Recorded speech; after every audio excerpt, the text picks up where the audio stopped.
Assalamualaikum dan salam sejahtera. Nama saya Amir Ashraf bin Abdullah. Hari ini saya ingin melakukan rutin pemeriksaan kenderaan RPK.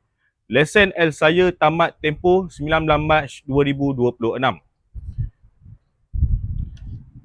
Cukai jalan tamat tempoh 28 Jun 2026. Cermin hadapan tidak pecah. Getah pengilap cermin kedua-duanya tidak merekah. Bonet tidak kemek. Lampu hadapan dan lampu isyarat kanan dan kiri tidak pecah. Bumper tidak longgar. Nombor pendaftaran hadapan cukup dan jelas. Bateri jenis sel kering dan bateri berfungsi dengan baik. Air tangki simpanan radiator mencukupi. Air radiator mencukupi. Hos tidak bocor. Minyak brek mencukupi.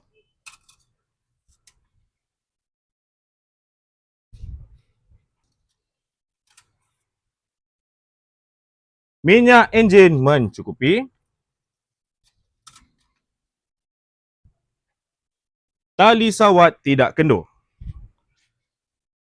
Tayar hadapan kanan bunga masih tebal, tekanan angin mencukupi, fizikal dalam keadaan baik. Cermin sisi dan lampu isyarat kanan kedua-duanya tidak pecah. Cermin pintu kanan kedua-duanya tidak pecah. Tayar belakang kanan bunga masih tebal, tekanan angin mencukupi, fizikal dalam keadaan baik. Lampu brek ketiga dan cermin belakang tidak pecah. Boot tidak kemek. Keseluruhan lampu belakang kanan dan kiri tidak pecah. Bumper tidak longgar.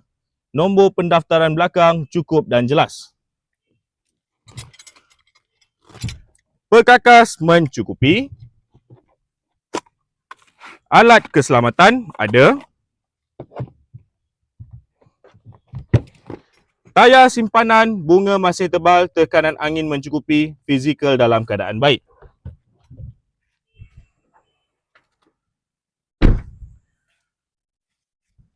Tayar belakang kiri bunga masih tebal, tekanan angin mencukupi, fizikal dalam keadaan baik. Cermin pintu kiri kedua-duanya tidak pecah.